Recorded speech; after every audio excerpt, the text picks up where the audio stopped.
Good evening. We're live from Savannah, Georgia. I'm Dana Bash, and this is a state very much up for grabs. In between a whirlwind series of stops, I sat down with the Democratic candidate for president and her running mate today at Kim's Cafe here in Savannah. Inside, nothing was off the table, and you will see our interview in its entirety. The vice president's first as her party's standard bearer, responding to her critics and answering our questions. Welcome on board. Thank you. It's good to see you. This is not where Vice President Harris thought she would be. We're going to Georgia. Yes. 7th trip there this year for me. A surprise nominee for president just months from Election Day. Set in motion after a stunning debate. Look, if we finally beat Medicare. Some within your own party are wondering if President Biden should even step aside. What do you say to that? There was a slow start, but it was a strong finish. And then an extraordinary decision. I've decided the best way forward is to pass the torch to a new generation. Philadelphia! What usually takes years of planning, coming together in a matter of weeks. Tim Walz! After a historic nomination at the convention in Chicago, On behalf of everyone whose story could only be written in the greatest nation on earth, I accept your nomination to be President of the United States of America. the Harris-Walz ticket is now pushing forward with the shortest presidential campaign in modern history. What did you hear from voters here? People are very optimistic. We joined them on the trail as they visited the battleground of Georgia. Just 68 days from the election.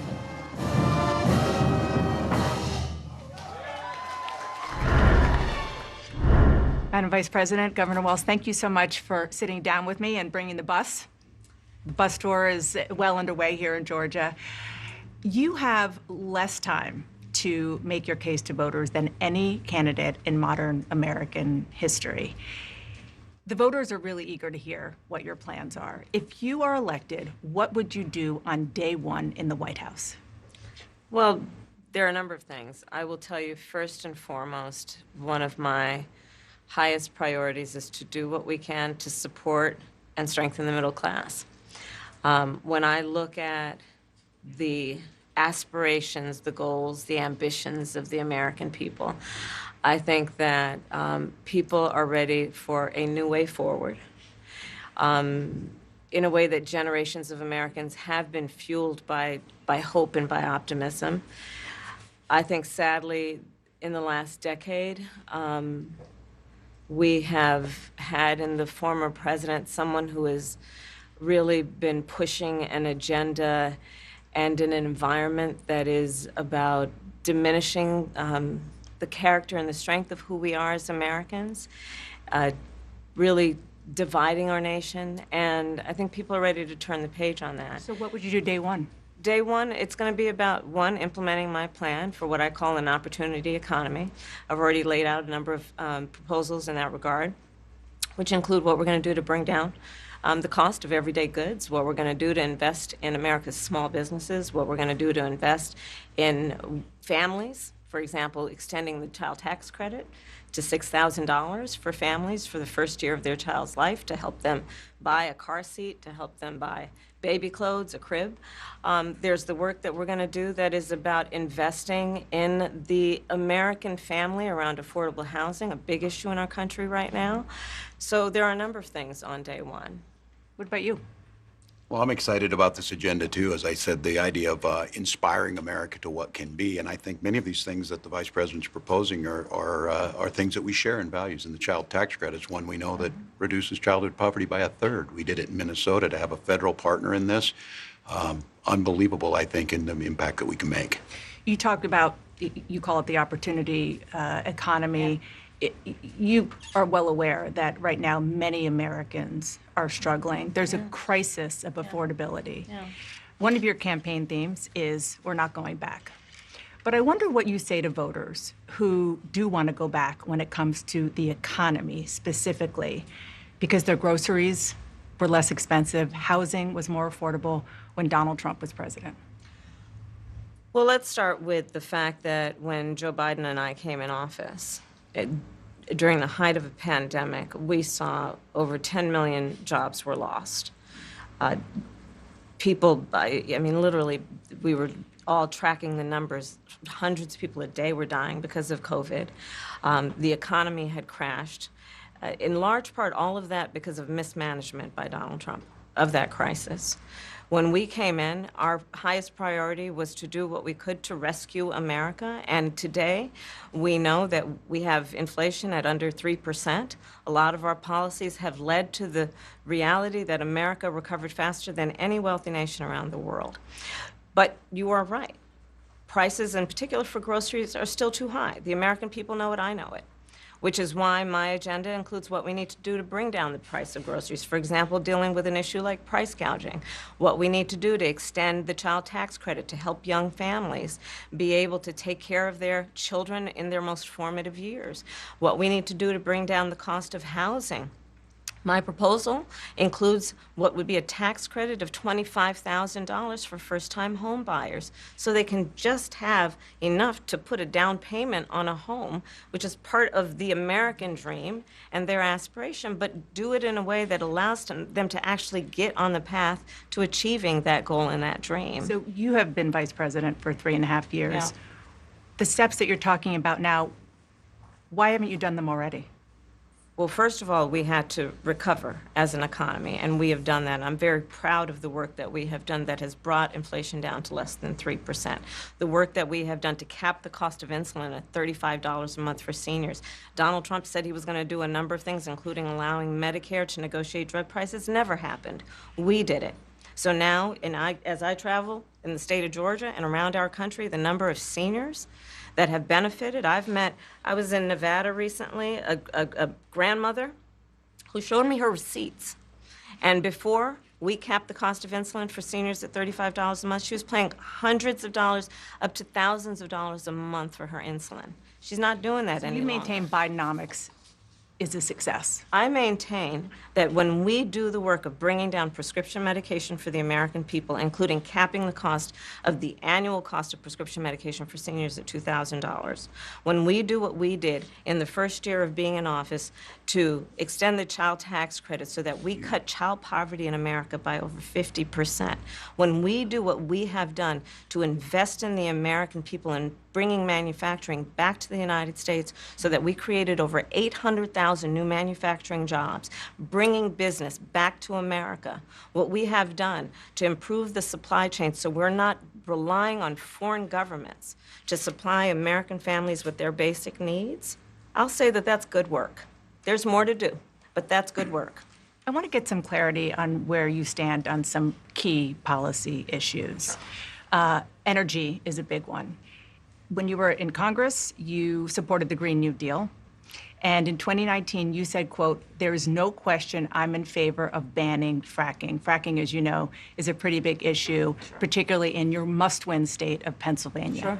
Do you still want to ban fracking? No, and I made that clear on the debate stage in 2020, that I would not ban fracking. As vice president, I did not ban fracking. As president, I will not ban fracking.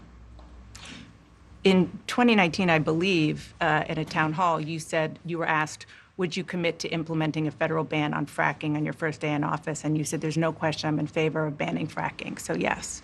So it changed in that campaign? In 2020, I made very clear where I stand. We are in 2024, and I've not changed that position, nor will I going forward. I kept my word, and I will keep my word. What made you change that position at the time? Well, let's be clear. My values have not changed. I believe it is very important that we take seriously what we must do to guard against what is a clear crisis in terms of the climate.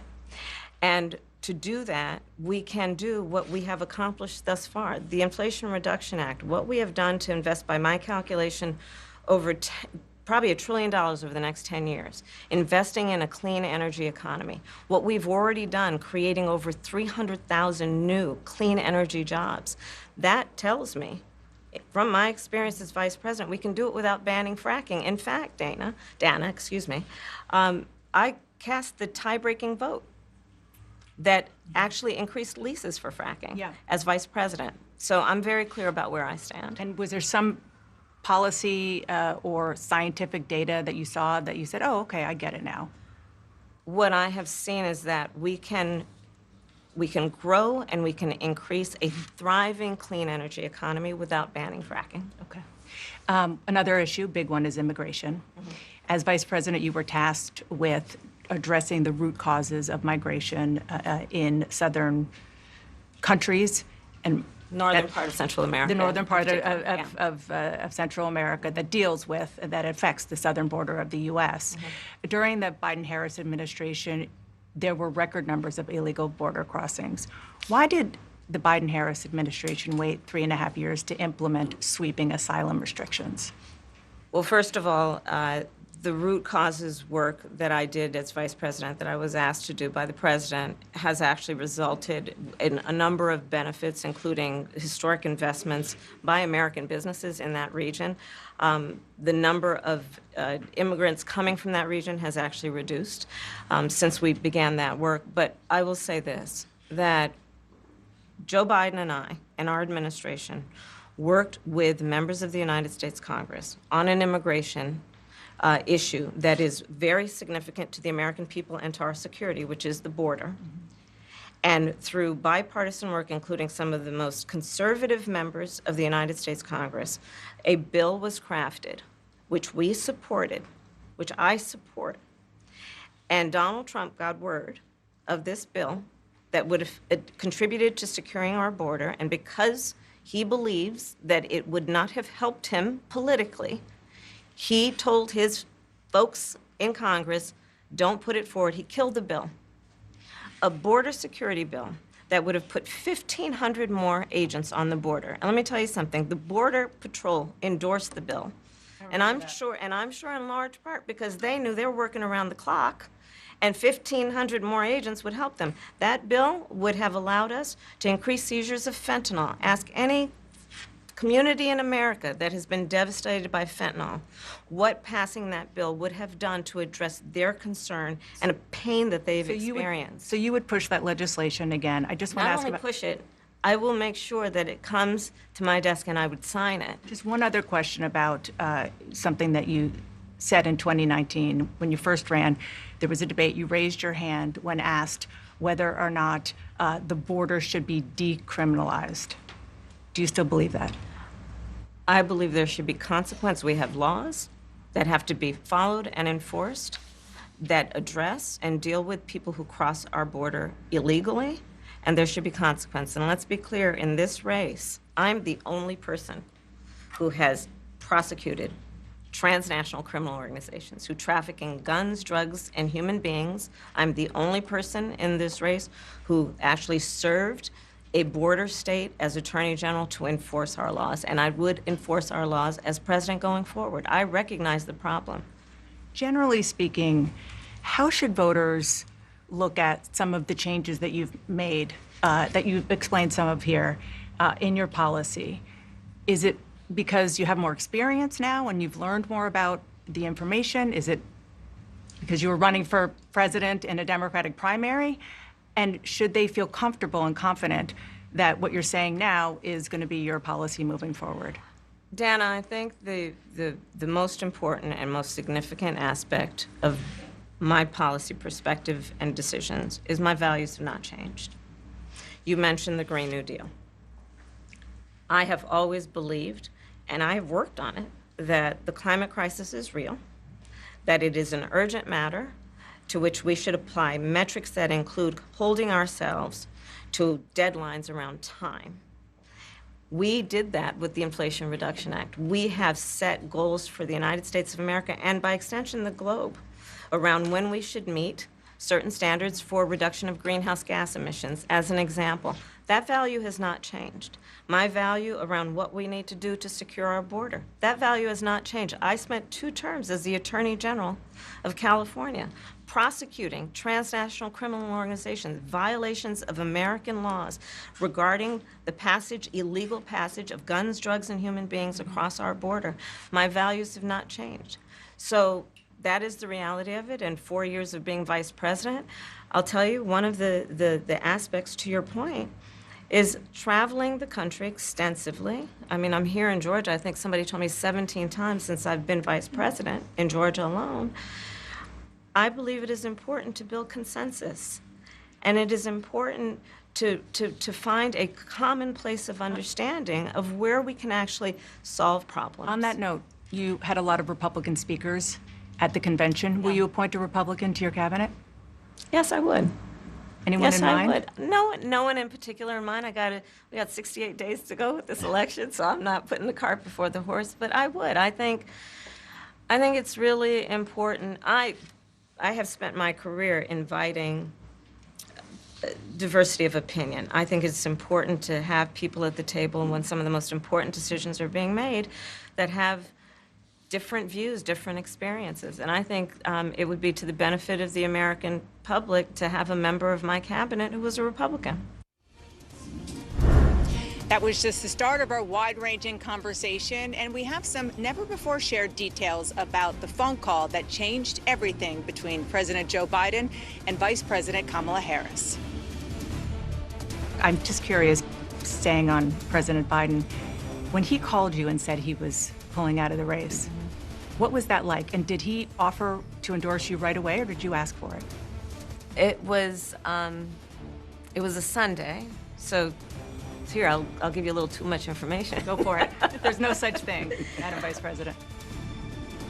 And her running mate. I asked him about some of the controversies that have sprung up since Harris put him on the ticket. Governor Walz, the country is just starting to get to know you. I want to ask you a question about how you've described your service in the National Guard. You said that you carried weapons in war, but you have never deployed actually in a war zone. A campaign official said that you misspoke. Did you?